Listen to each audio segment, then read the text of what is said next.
Welcome back to The Owl Who Was Afraid of the Dark. Tonight we're up to chapter 6, which is Dark is Wonderful. So let's see what happens. That was nice, said Plop, when he had gulped down what his father had brought him. What was it? A shrew, said his father. I like shrew, said Plop. What's next? A short pause, said Mrs. Barnowl. Let your poor daddy get his breath back. All right, said Plop, but do hurry up, Daddy. Shrews are nice, but they're not very big, are they? This one feels very lonely all by itself at the bottom of my tummy. It needs company. I don't believe there is a bottom of your tummy, said his father. No matter how much I put into it, it is never full.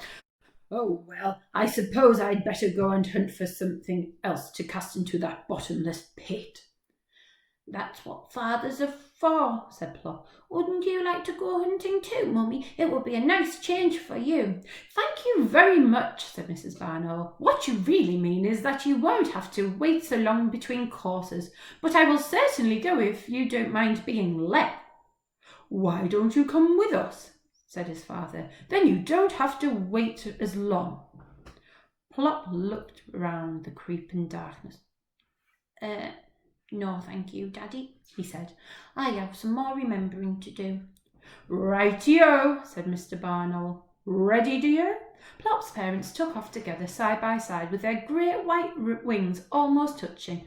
Plop sat outside the nest hole and watched them drift away into the darkness until they melted into each other and then disappeared altogether.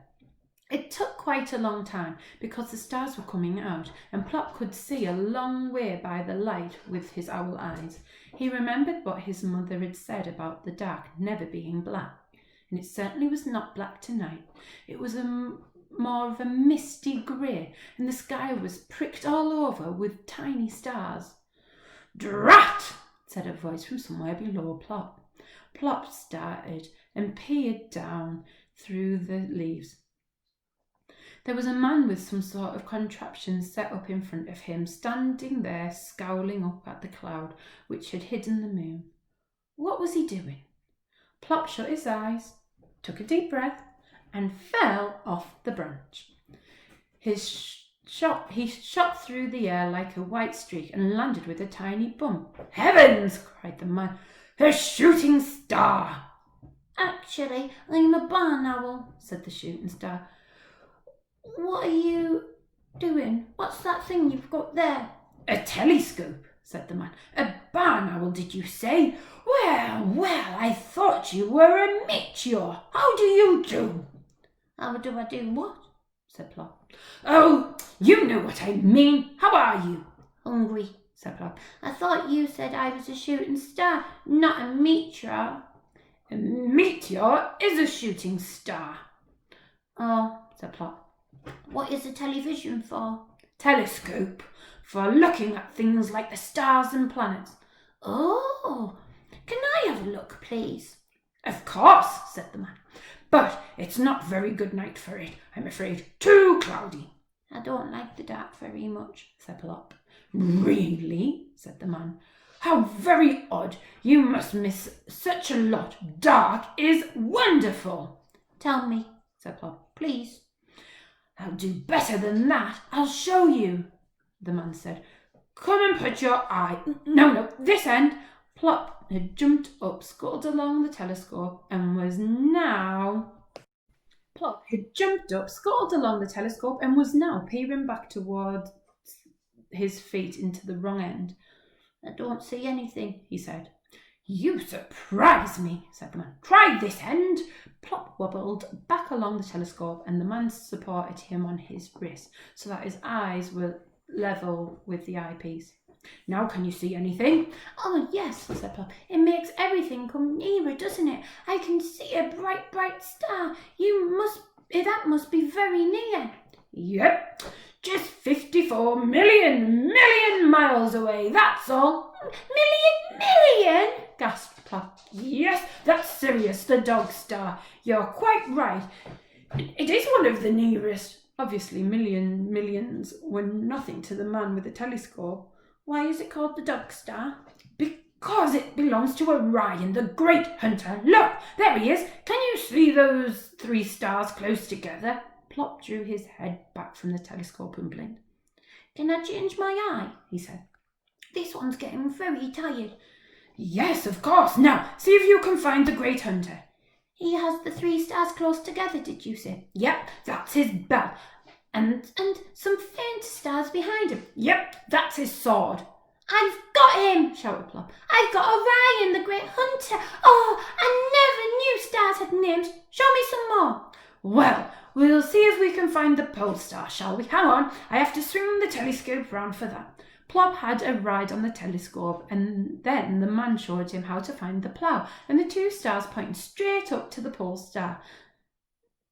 That's a bright one too, isn't it?" said Plop. "Yes, there. Now, you can find that. You never need get lost, because that star is directly over the North Pole, so you'll always know where North is." "Is that important?" asked Plop. "Very important," said the man. "Heavens, what was that?" An eerie, long-drawn shriek had torn the peace of the night. "Oh dear, I expect that's my daddy," said Plop. They looked up. A ghostly whitish form circled above them. "Yeah, it is. I better let him know I'm here." "Eek!" "Oh," said the man, jumping. "You should warn people when you're going to do that, you know. I've often wondered what that noise was. Now I shall know it is only you or your father." "Oh, my mother," said Plop. "I really must go. Thank you very, very much for teaching me about the stars." He hopped onto the telescope and bowed his funny little bow. "Goodbye." "Goodbye, Master Barn Owl. Good stargazing." Plop flew up to join his father, and together they landed on the Lantern Branch. "Well," said Plop's mother, "the man with the telescope says dark is wonderful. And he called me Master Barn Owl, and what do you think, Plop?" "I know what I think," said Plop. "I do not like it at all, and I'm starving," said Plop. "But did you know that the dog star is 54 million miles away?" "Do you want your dinner or not?" asked Mr. Barn Owl. "Oh, yes," said Plop. He gobbled down what his father had brought, and he gobbled down what his mother had brought, and not only did he not ask what it was that he had just eaten, but he did not even say, "What's next?" What he said was, "Daddy, did you know how to find the North Pole? Shall I show you?" "By all means," said Mr. Barn Owl, giving his wife a slow wink. "Anything that can take your mind off your tummy like this must be worth seeing." Plop would not rest, and so neither could Mr. and Mrs. Barn Owl until he had made quite sure that they could recognise all the stars which the man with the telescope had shown him. He was still at it at about 4 o'clock in the morning.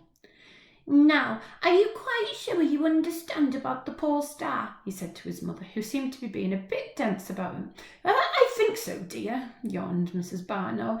"You find the thing that looks like a plough, but it's actually a big bear, or is it a small bear?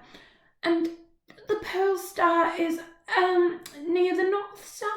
"The pole star is the North Star," said Plop impatiently, "and the 2 stars at the front of the plough point to it. I don't think you're really trying. You haven't been listening." "Oh, we've been listening," said Mr. Barn Owl. "We have been listening for hours and hours. I think perhaps Mummy is just a little bit tired." "But you must know how to find the pole star," said Plop, "or you might get lost." "I never get lost," said his father indignantly. "And neither does your mother. Now, be a good chap and go into the nest hole, and I'll see if I can find you something nice for your supper. You can have it in bed for once, "All right," said Plop, "but I really do feel that you should know about these things. I have to try and explain again tomorrow." Mr. Barn Owl turned to his wife in horror. "Oh, no, not tomorrow night as well. I couldn't stand it." "Never mind, dear," said Mrs. Barn Owl soothingly. "You haven't had to do nearly half as much hunting as usual." "I'm not at all sure that all this stargazing isn't much more wearing than filling the bottomless pit," groaned Mr. Barn Owl. "Oh, Daddy," Plop said as he put his head out of the nest hole. "Did I tell you about Orion? Orion is the great hunter and he's gone." "Yes, dear, he must finish his hunting before it gets light," said his mother. "Now, you get back in there and mind you wash behind your ears properly. I'm coming to inspect you in a minute." So Plop had his supper in bed, and then, like a real night owl, he slept right through the daylight hours.